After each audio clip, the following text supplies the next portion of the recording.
Welcome to At the Table. We're so excited you are here for another episode where today we're going to be really diving into a topic I think we think about a lot and we have like random snippets of conversation around this often. And it's become a big theme and it's like suffering. But Mhm. I feel like, right? Okay. So we've gone through this whole like do hard things, but I feel like it's become a mantra more than a lifestyle. And I don't know if people really understand the benefits of it behind the scenes. I think most people equate the do hard things with, like, just do a hard workout. Yeah. Don't you agree? Yeah. Like, that's really Yeah. where the only place I see it.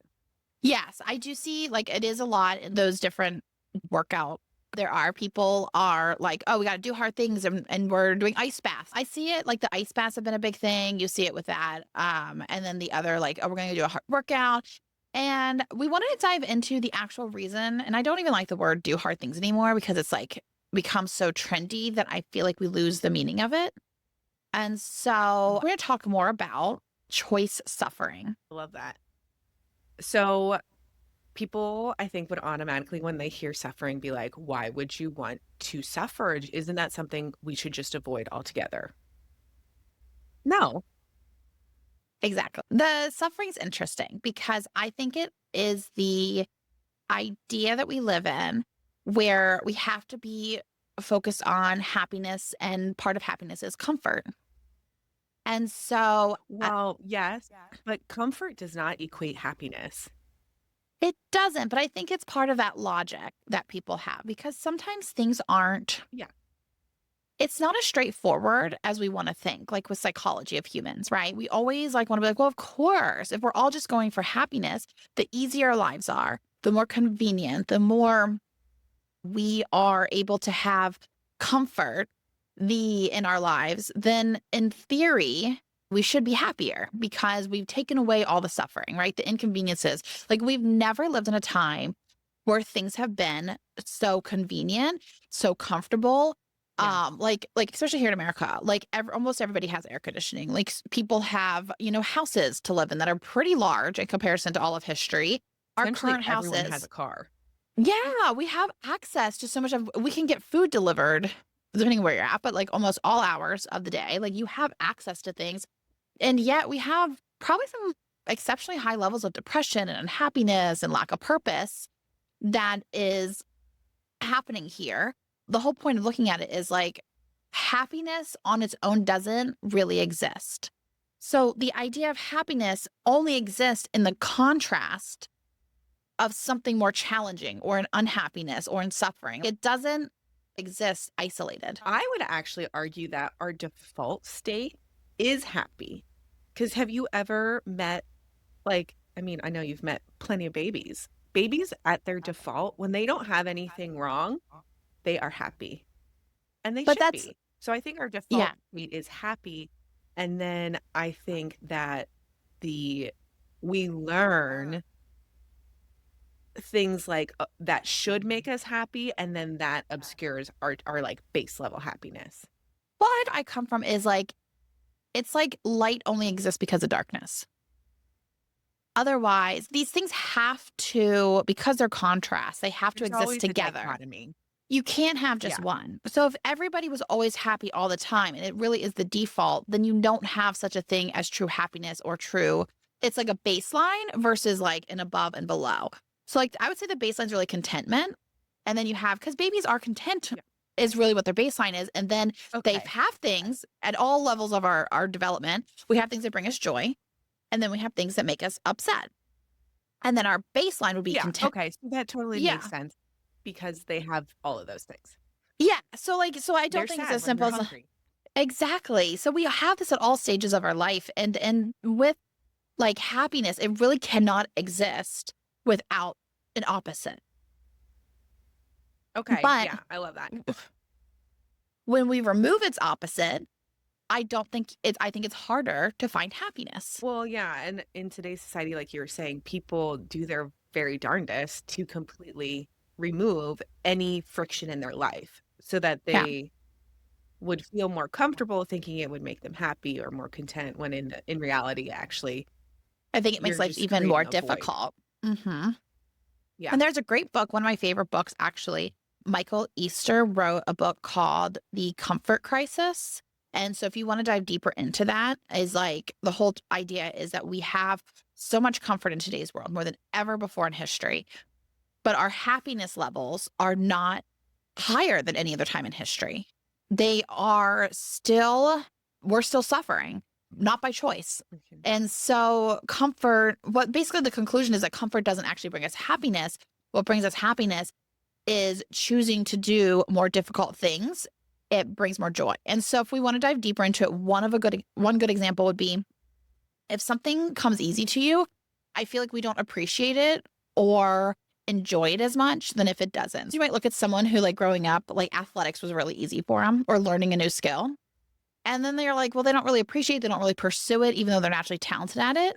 And then somebody where it doesn't come naturally good to them, but they've had to work super hard, or if it's like an academic, you had to study really hard for something, that grade or that thing that you studied for, skill that you had to work towards, if it comes harder, you appreciate it more and it brings you more happiness. Yeah, I think it's called like the effort effect, Mhm. where even if you're not the best, but you put in a lot of effort and you see improvements and you're doing better, you are more fulfilled from being Mhm. able to do it than someone who comes in and they just naturally are like, "Oh, look at me." And we've all seen that.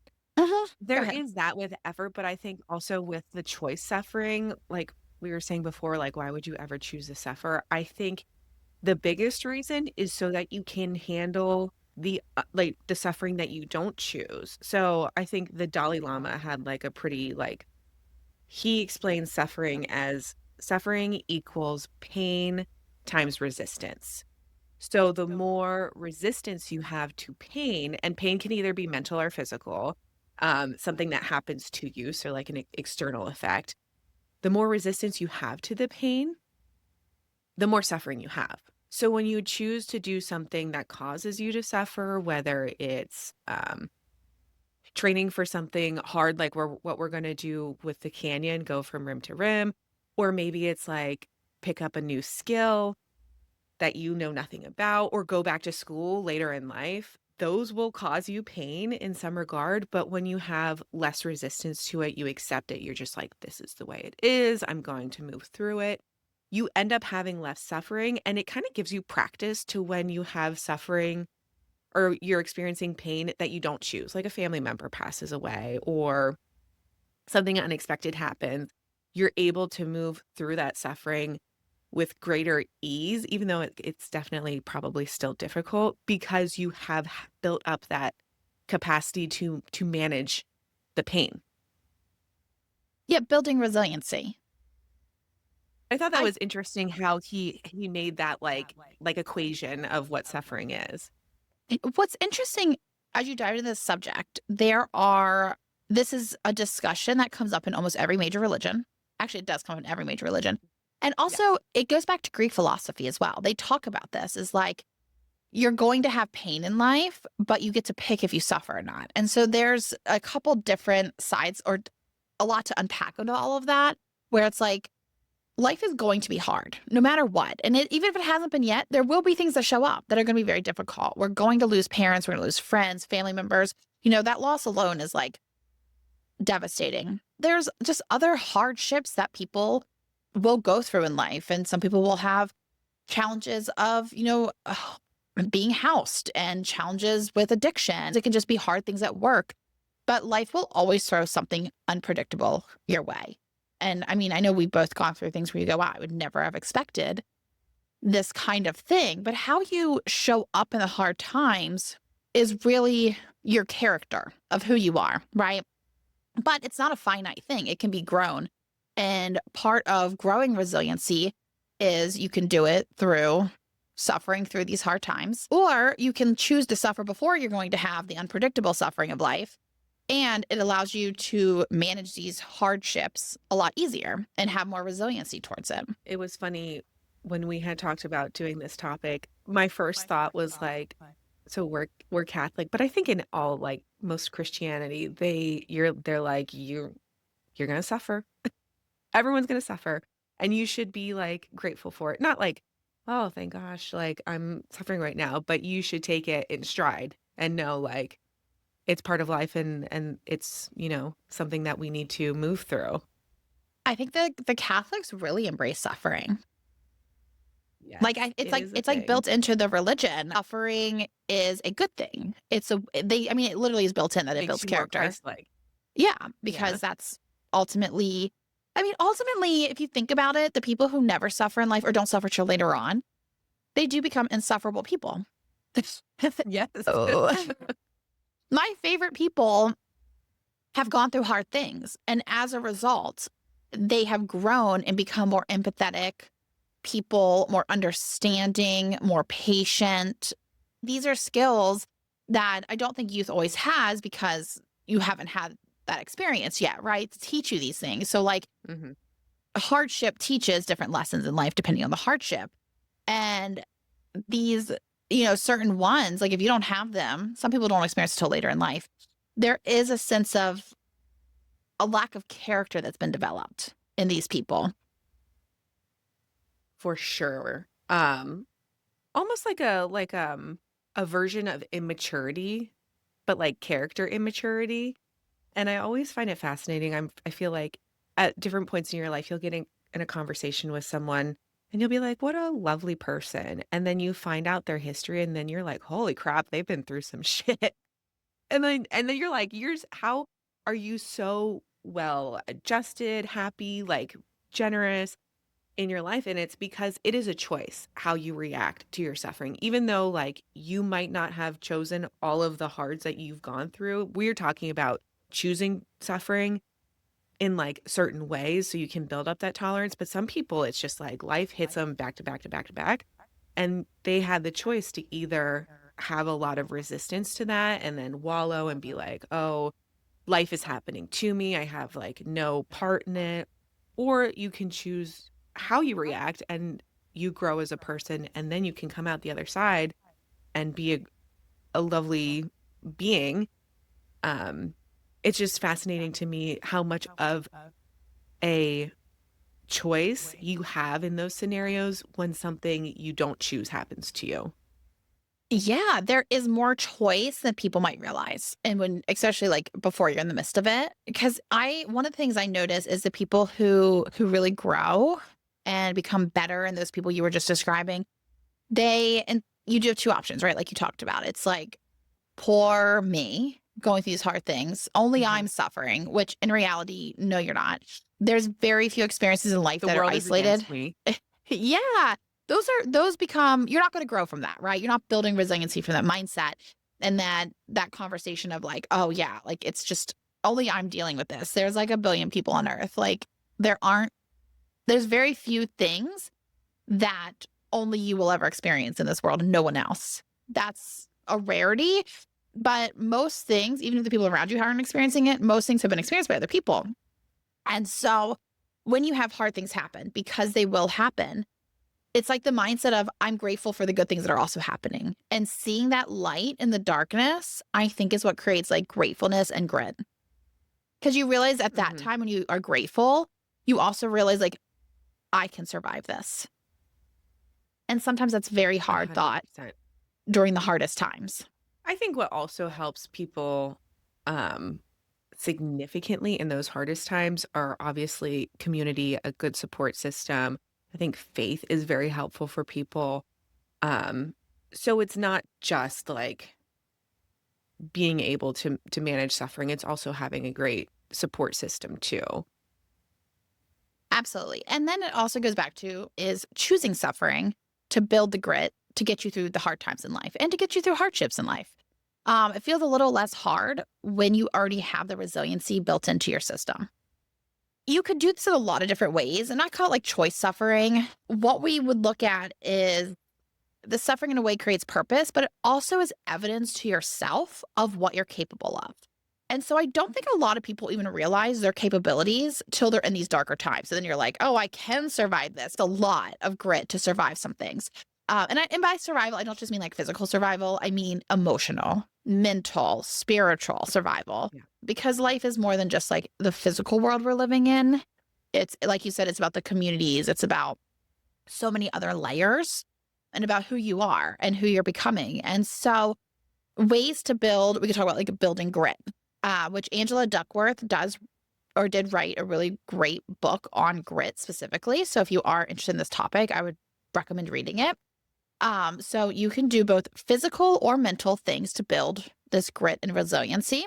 And if we look at like the emotional and mental side of it, a good one would be, even as an adult, no matter what phase, choosing to learn something new that's difficult. So an example would be picking up the skills of a new language, of a new craft. So if you have like a different hobby you want to learn, really focusing on honing the skills, not just getting past the beginner, getting through the intermediate and becoming more advanced in these things.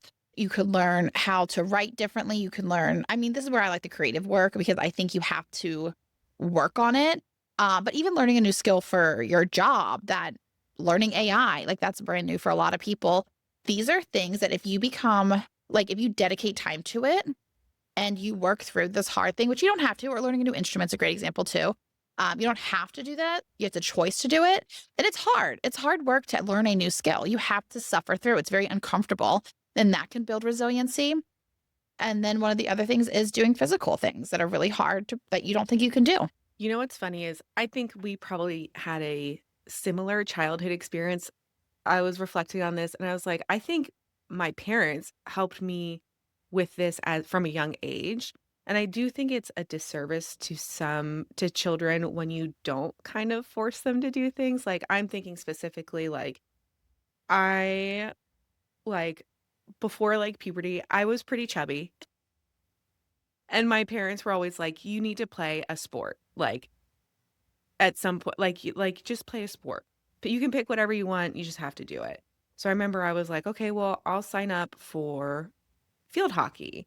And once you signed up, like you had to go through and finish the seat. Like you just had to finish it in our house. I think that was the same for you guys. And then once you were done, if you didn't want to continue, you didn't have to, but you were finishing it. And I remember when I first started, like the warm-up run, I like couldn't even do it the whole way without walking some of it. And I remember the day that I could run the whole thing. I was like so proud, like little 12-year-old Skylar. I was so proud of myself. And I was like, Mom, I did it. She was like, good, Skylar. So I think there's stuff like that, or like joining a club where you don't know anyone. And then like your parents being like, all right, go, like make friends, talk to people. Those are uncomfortable situations. And I don't think most children would choose like, okay, I'm just going to put myself in this situation. They need the push. But once you start doing it, like as an adult, I see it reflected like when we started a business, like I was like, I'm just going to reach out to people, meet people, say, hey, I'm Skylar. And it's still a little uncomfortable, but it's nothing like it was when you first started doing it. And you're just kind of like, yeah, we'll walk through it. Well, it'll be fine. Those are all excellent examples. We did have a very similar childhood in that where that was the role of like, you have to always be playing a sport. And then once we got old enough, if you weren't playing a sport, you had to get a job. So I was like, I'm definitely gonna play sport. And Yes, it was the same. Yeah. yeah. Well, we were encouraged to try different sports. I do think there's a disservice today when kids are like picking like at 8 years old, they're like, this is the one sport I'm gonna do for life. Because of the way that the sports are set out right now. I definitely disagree with that. Yeah, yeah. And I definitely disagree with how it is like as both a provider and but also for like grit. Yeah. Like if you learn a sport when you're young and then you never do another sport the rest of your life, you're doing a huge disservice to them because like part of it is I picked up tennis in high school. I was like, one day I'm going to go out for the team. But the only reason I even went for that team and it ended up going really well, I got on the team and learned how to play tennis. And now I have that skill. But that only happened because when I was much younger, I was definitely like, they were like, you have to like pick a sport. And then I sort of got roped into doing like softball and I hated softball. I wasn't good at it. I now understand why, but it was like the one sport I can't play well. I hated it, but like I still had to stick it out for the whole season. And God, that was suffering at that when I was young. I remember being like 10 and being like, oh God, I hate being here. But it does create that whole like, well, you're here, you're going to have to follow through with it. And I do think there's a big disservice and this idea of like child-led, if they want to learn, they're going to learn. And on one hand, I totally get it because like kids want to learn like by nature. But also as a human being, people also don't like doing uncomfortable things. So there is a point where learning and the way our brain's wired is very easy, and it does get more difficult the older you go. As parents, there's an obligation of putting your child in uncomfortable situations so that they are then forced to learn new skills, but also build grit. So it's the same kind of thing that you have to sort of parent yourself as an adult. Because if you didn't get that childhood or you didn't get that opportunity, like let's say there is something new. There's a couple great examples of like some things like evidence in your life, which you're going to know this when you listen to it. If you're like, I really could build more grit. Like if you do have these dreams that you want to chase, but you don't do them because it's really uncomfortable being seen at the bottom, it's not as uncomfortable as not chasing your dream. You're suffering both ways, right? So one would be a choice suffering being seen at the bottom to follow your dream, or suffering because you have this like idea in your head that you never pursue, right? So the suffering of regret. And so these things that like, it goes back to like, you're always going to suffer on some level, but like you could pick the kind of suffering that's going to build this resiliency in you. So then when life throws you things, you can handle it, but also you just become a better person. Like you talked about, meeting new people is not comfortable, but you go out and meet these new people and you realize, one, it's not that scary. Your brain's getting wired now to connect more with people. Your community builds. So there's so many good things that come out of it, out of this like initial discomfort.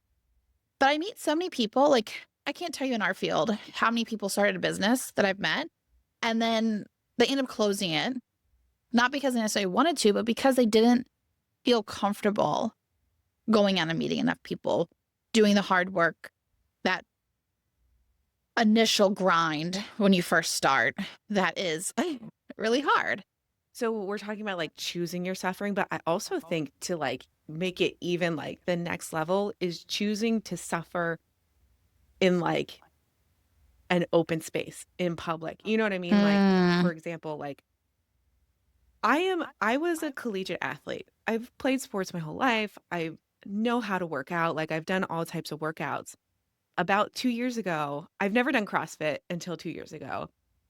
I was like a year postpartum and I was like, Carrick, there's a CrossFit gym down the road. I think like maybe I want to try it. But I was really nervous. I was like, I've never done these like workout classes before. Like, what if the people are like rude as fuck? Like I was nervous to go.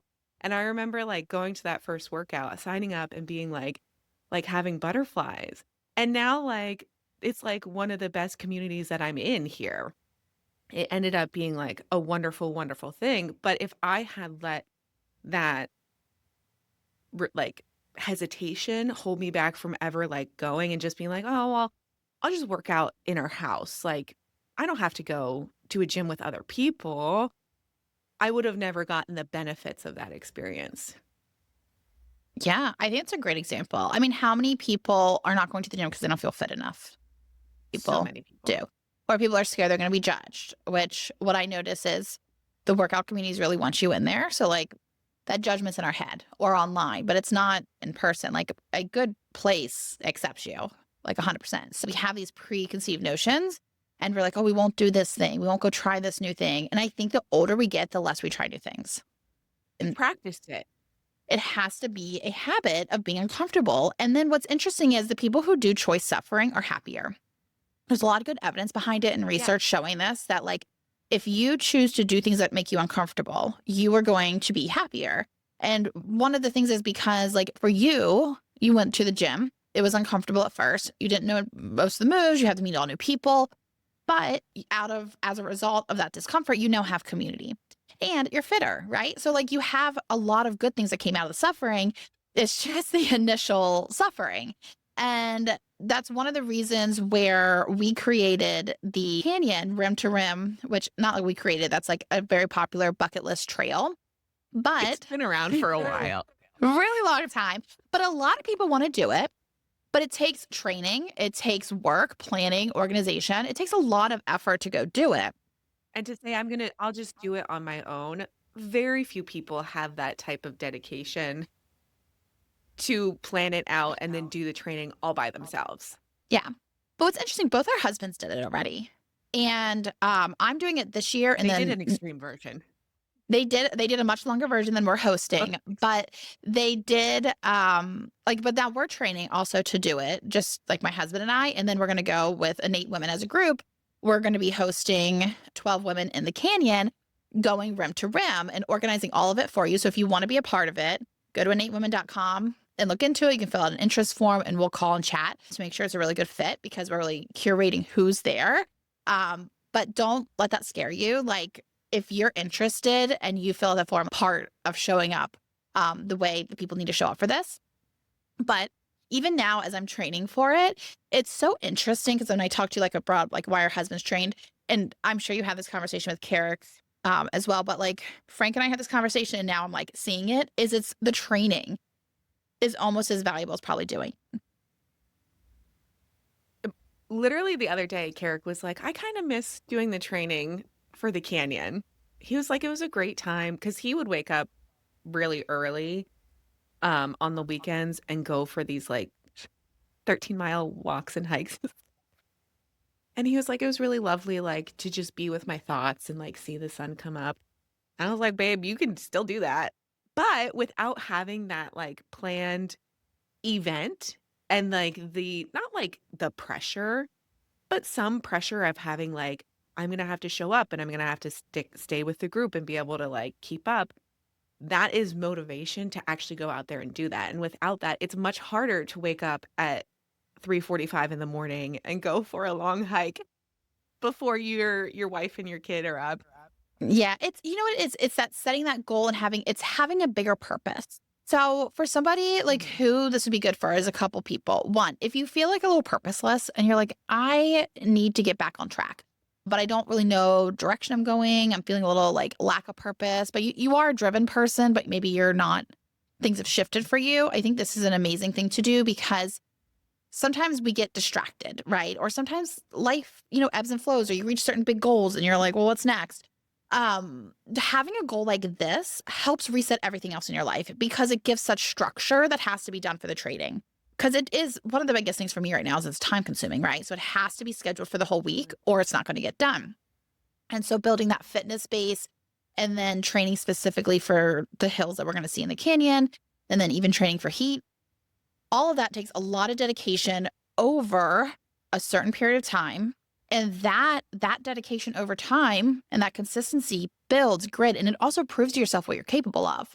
Another person that's going to love this if you are a goal-oriented, high-achieving person and you've done a lot of stuff and you're like, well, I need something else. I need something physical. Or if you're somebody who just wants to grow. I feel like people who are like, I'm really feeling this pull to do more in my life.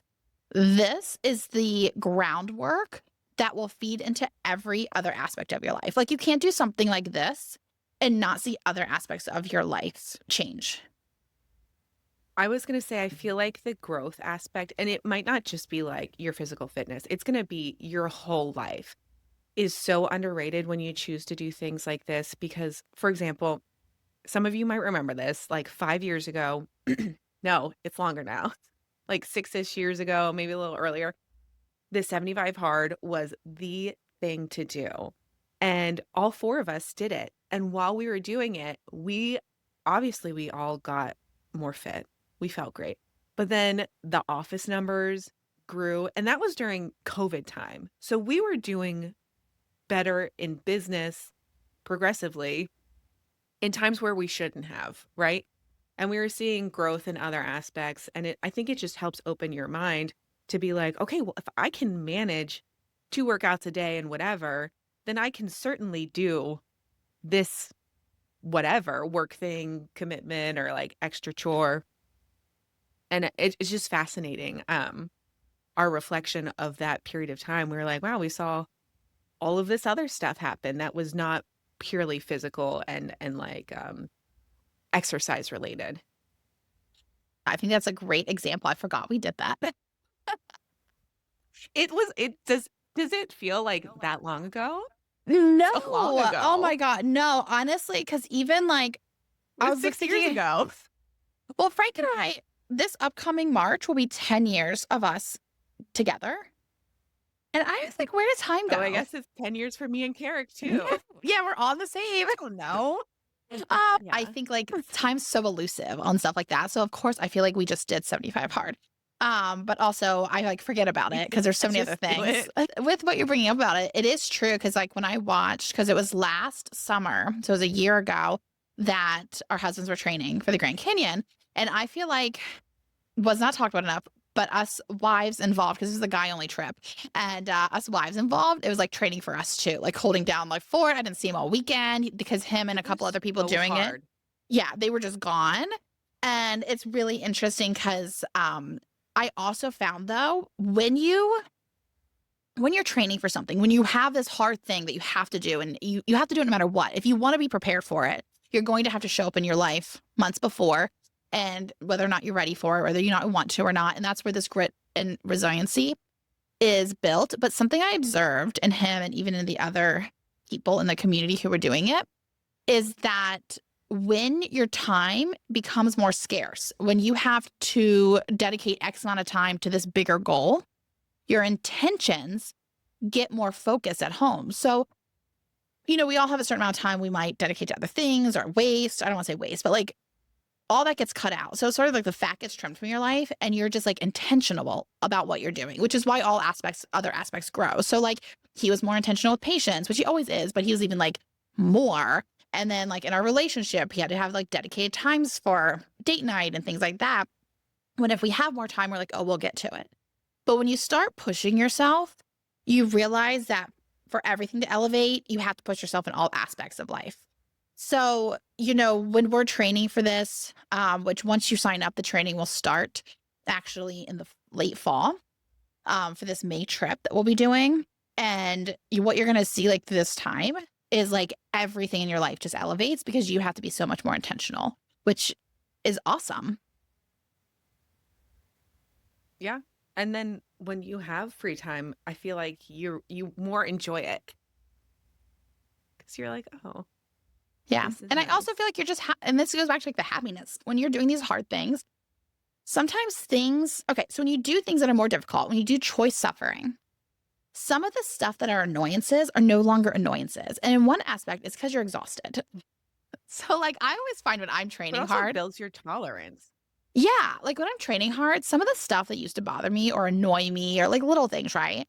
Literally don't care about it anymore. I'm just like, I don't have the capacity for that anymore because my capacity is now for all this other stuff. So, like you said, building tolerance, I just call it like, I'm too tired to worry about other stuff. But it's amazing how many things that will be annoying, like traffic, or did my coworker talk to me a certain way, or this day, like we had talked about, am I too rigid? But when you start training and you start having a bigger purpose outside of just daily living, you don't care about those things anymore because there's something bigger to focus on. And so the little annoyances just go away. And I think you just naturally become more happy because you're doing a choice suffering. And so you have that contrast. Yeah. I would agree with that. I never really thought of that before. We need that contrast in our life. And so if you are somebody who is listening and you want happiness, you want purpose, you want to just connect with women. So this is an all female group of the people who are interested and who have signed up coming with us. It is high achieving women. It is women who are all in their lives, or at least want to be all in, and more intentional. Like you're seeking out something bigger than yourself. So this isn't just like, oh, we're going to go do a cool bucket list. I mean, it's going to be fun to brag about, but it is bigger than that. It's really about building grit. It's building perseverance, and it's becoming a higher version of yourself. It's part of our evolution as people is to do these hard things, and how we show up helps shape us and turn us into a different version of ourselves that you really can't go back from. So let's go into some details on it. So it's going to be mid-May. Mhm. And The second weekend in May yep, like of the weekend 2027. of 2027. So May 2027. We are organizing all of it. So it has the program cost, which includes all the food except for your food through the canyon. So the food you'll be carrying, because that's very individual. But all the meals leading up to it will do the rooming. You'll have like a roommate with you, but rooming in a cool spot in the Grand Canyon. And then we'll be doing a day before an intentional day of personal growth, development, discussing deeper topics. Everything's going to be very individualized for the group that's going to be there. And we're going to be diving deeper into overcoming fears. How do we become the best versions of us? Then setting really great intentions for the rest of the year. And then we're going to go do something physically hard. We're going to go into the canyon together, come out, but we're organizing all of it. So your job is to show up. Well, your job is to do the training, which we'll be giving Yeah. you to show up, be all in, and then do the hard stuff. So we take care of all the small details that you don't have to. The only thing not included is going to be your flight there and then the food in the canyon. Yeah, the only thing you really have to worry about is getting there and then the training, but not even like you just follow the training because we're going to program it for you. So Yeah. that takes out a big barrier, I think, for a lot of people. And then once you're there, like Megan said, we're taking care of the rest. Um, and once you sign up, you'll figure it out. Like the food in the canyon that you're eating while you're hiking, you need to practice with that food because everyone's tummies are different. So we don't want to give you And food down there and dietary then needs. you Yeah. have like, yeah, not great reaction to it. Yeah. So everything's very like that kind of stuff. You'll definitely need we will be having sessions that will be discussing the training. We'll be discussing the food that you need to test out. And your job is to just apply it. So this is just a unique situation. It's an opportunity to check off a bucket list hike, but also like create such memories because you're going to be doing this with a community. You're going to make new friends. It's going to be worth it. Yeah. And if you like thinking about signing up makes you feel a little uncomfy, that's good. Like I that's think what we that's the want best because then sign. You you'll should be work doing. through it. Yeah, you should Yeah, be doing you need uncomfortable it's things. amazing. 110% agree. So it's uncomfy for us because we're gonna have to go through it with you. Yeah. Yes. We're doing it. I'm I've never testing. hiked from one side of the Grand Canyon to the other. I haven't either, but I will have been doing it before we go because I am testing the training now to make sure it Megan's is good for us. But I think this is going to be a really super fun experience for everybody involved. unique, super unique. Mm-hmm. One of the most beautiful places in the world. So Yes, you've the got Grand that at Canyon's least. stunning. It absolutely is. So if you're interested in signing up, I want you to visit innatewomen.com or you can go to our socials and DM us. So it's at Innate Women on Yeah, we look at Instagram. all that stuff. Yeah, you can ask us questions. If you're not ready to sign up yet, reach out, ask some more questions that you might have that we haven't answered yet here. And we're excited to meet you guys. But thank you for joining us at the table to talk about choice suffering. That's And hopefully you choose to come suffer with us in the best way possible. absolutely. Have a great day.